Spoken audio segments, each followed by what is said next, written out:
Bonjour les amis, nouvelle vidéo aujourd'hui pour retrouver Florent Philippot, car il y a eu différentes déclarations de différentes personnes qui nous alertent et qui nous préviennent déjà pour 2027, car même s'il y a élection, et imaginons que les Français ont décidé pour voter pour la moins mauvaise solution ou par miracle d'ici là pour la bonne solution, eh bien certaines personnes, et notamment l'Union Européenne, nous réservent quelques surprises. Mais juste avant de l'écouter, comme d'habitude, n'oubliez pas de vous abonner, le pouce, le commentaire, le partage, le boost de la vidéo.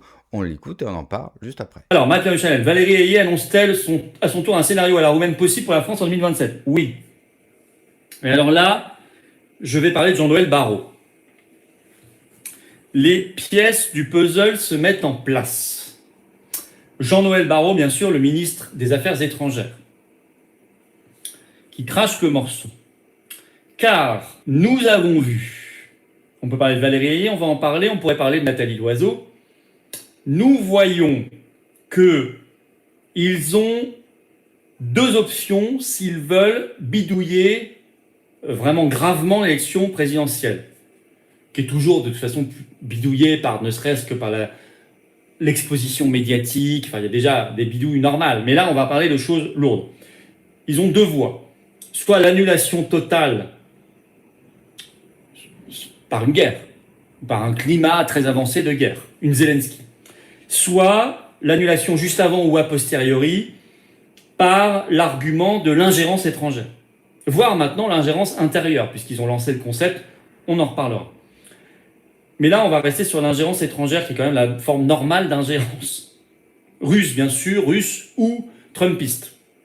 C'est à peu près ça.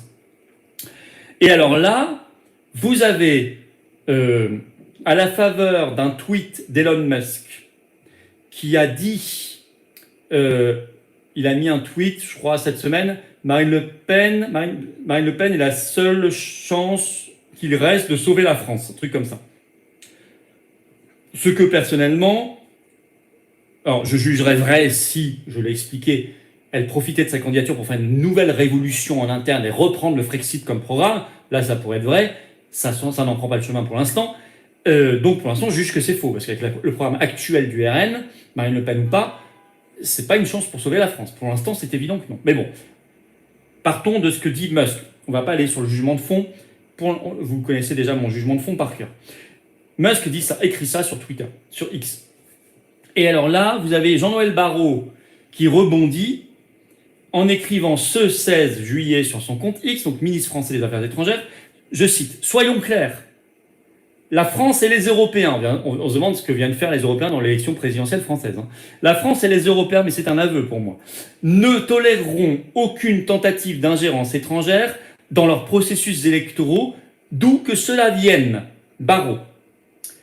Ça, c'est la préfiguration exacte, mot pour mot, d'un scénario à la roumaine quand en décembre 2024, ils ont annulé le second tour de l'élection présidentielle parce que Georgescu, le souverainiste, allait gagner. Et en plus, il écrit effectivement les Européens parce que vous savez que ça passe par l'UE, surtout qu'entre-temps, ils ont avancé sur le BDE, Bouclier démocratique européen, le truc qui est piloté au Parlement européen par Nathalie Loiseau, qui elle aussi a réagi contre ce tweet d'Elon Musk en disant que c'est une ingérence. Or, un tweet, c'est pas une ingérence. Je le dis et redis, c'est un soutien. Une ingérence, c'est pas ça. Quand, en mai 2017, dans l'entre-deux-tours de la présidentielle, Barack Obama fait une vidéo en disant qu'il soutient Emmanuel Macron, alors à l'époque, il n'était plus président, donc c'est exactement la même chose. Il donne une opinion. Et pourtant, à l'époque, les gens n'ont pas dit, ce ne sont pas les mêmes, la Nathalie Loiseau, Barrot, n'ont pas dit c'est une ingérence inadmissible. Ça ne les a pas choqués. Bon. Donc c'est la même chose. La réalité, c'est qu'en plus, le 13 juillet, le département d'État américain a publié un document, un appel à projet pour soutenir, je cite, l'état de droit et la liberté d'expression en Europe, en expliquant qu'à cause des règles européennes, le règlement DSA de censure, etc., il y avait de moins en moins d'état de droit et de liberté d'expression dans l'Union européenne, ce qui est totalement vrai. Et donc le département d'État américain, qui est le ministère américain des Affaires étrangères, a publié un appel à projet qui doit se finir, je crois, mi-septembre, en disant, voilà, on vous donne une bourse pour défendre le rétablissement de l'état de droit et de la liberté d'expression en Europe. Et donc là, ils ont sauté sur ça aussi en disant c'est une ingérence dans l'élection présidentielle française, c'est évident, ils sont en train de préparer un mauvais coup. En fait, ils cherchent des prétextes, évidemment. Quand ils n'en ont pas, ils en inventent. D'où la loi sur l'ingérence intérieure. Bon. Mais vous avez aussi Valérie Ayé, effectivement, qui était tête de liste et macroniste aux dernières européennes, qui est députée européenne elle-même, qui écrit ceci. Pendant ce temps, alors elle a mis un tweet, hein, je ne vous lis pas tout, mais l'administration Trump franchit une nouvelle étape. Elle a écrit ce 17 juillet. Hein. Elle propose désormais des financements publics à des associations européennes alignées sur l'idéologie MAGA pour... Alors maintenant, je ne savais pas que la liberté d'expression, c'était l'alignement sur l'idéologie MAGA. Pour moi, c'est juste un principe qui, normalement, est aussi dans la Constitution française, au passage. On n'a pas besoin d'aller chercher MAGA pour défendre la liberté d'expression. Pour, selon ses propres termes, lutter contre la censure, renforcer les liens civilisationnels entre les États-Unis et l'Europe.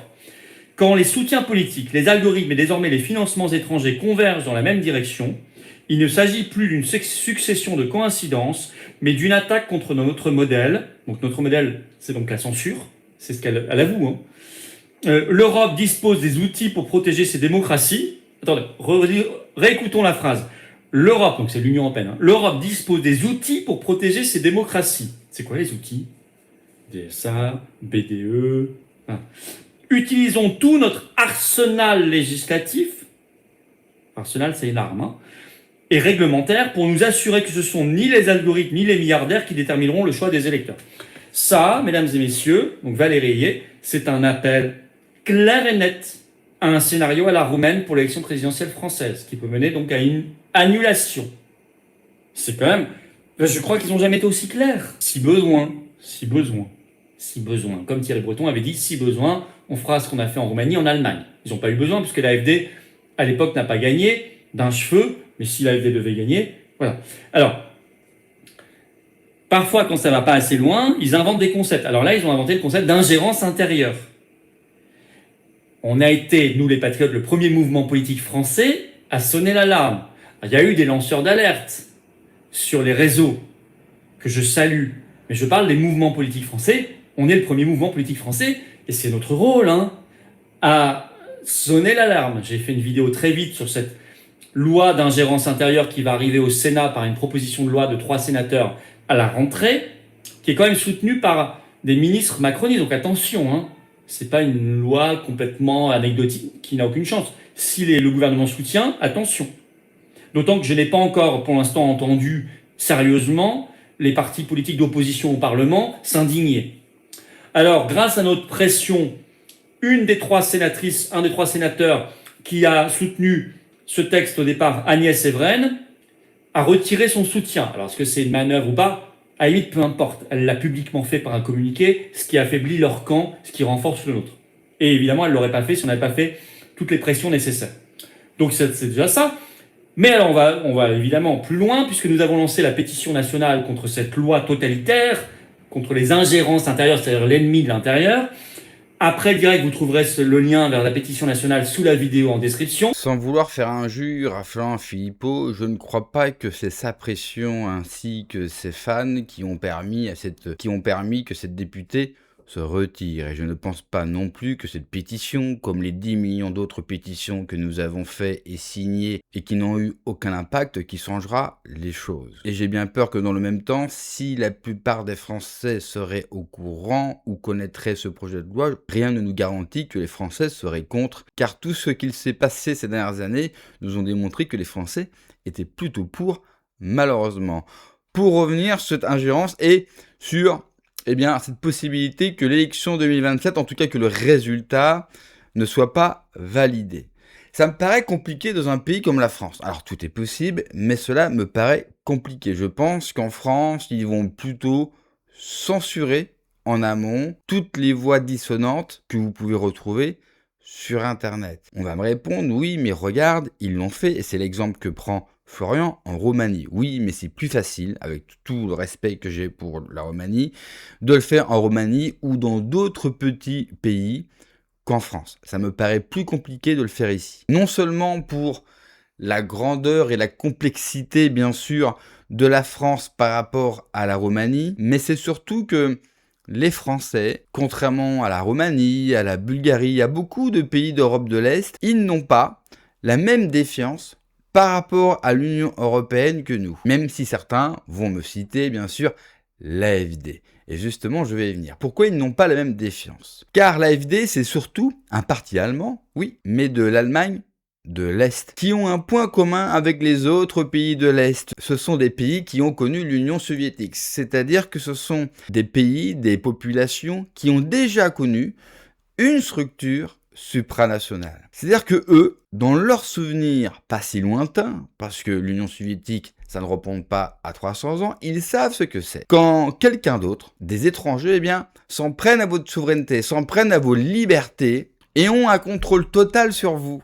C'est pour ça, par exemple, qu'en Roumanie, en Bulgarie ou dans d'autres pays de l'Est, en Pologne ou autres, eh bien, vous avez des candidats qui font campagne contre l'Europe et qui rencontrent un grand succès. C'est comme si, imaginez, chez nous, Florent Philippot, Asselineau, à 15-20% dans les sondages. Et que dans le débat public à la télévision, il y aurait les pour l'Europe et les contre l'Europe. Dans ces pays-là, par rapport à leur passé récent, c'est normal. Pour nous, Français, nous, on n'a jamais connu ça. On a connu des guerres, bien sûr, on en a perdu, on en a gagné. On a eu des troupes ennemies sur notre territoire, mais on n'a jamais été dirigé par une structure supranationale comme d'autres pays. C'est pour ça que nous ne réagissons pas de la même manière. C'est pour ça que la France, le Portugal, l'Angleterre, l'Italie, tous ces peuples-là ne comprennent pas grand-chose et qu'il y a peu de débats, peu de révoltes contre l'Union européenne, contrairement à la partie de l'Est de l'Europe. Je pense que toutes les sorties médiatiques, c'est avant tout pour faire peur et pour prévenir. Si jamais vous avez l'idée de faire quoi que ce soit avec l'Union européenne, d'être critique, de vouloir en sortir, eh bien, on pourra annuler, bien sûr, l'élection. Mais pour prévenir, car vous le savez, vaut mieux prévenir que guérir, eh bien, ils vont préparer, ça oui, la censure sur Internet, la fameuse ingérence intérieure, les ennemis de l'intérieur, tous ceux qui ne sont pas contents de leur politique nationale, tous ceux qui ne sont pas contents bien sûr de l'Union européenne, eh bien, ils vont être censurés. Si ce n'est pas suffisant, ils seront condamnés. Et si ce n'est encore pas suffisant, ils seront capables également de vous envoyer en prison. Le but est d'étouffer, le but est de faire peur, afin pour l'élite européenne de reprendre bien sûr le contrôle du récit. Merci d'avoir regardé la vidéo les amis, n'oubliez pas comme d'habitude de vous abonner, le pouce, le commentaire, le partage, le boost de la vidéo. Prenez soin de vous, que Dieu vous protège. Allez, ciao.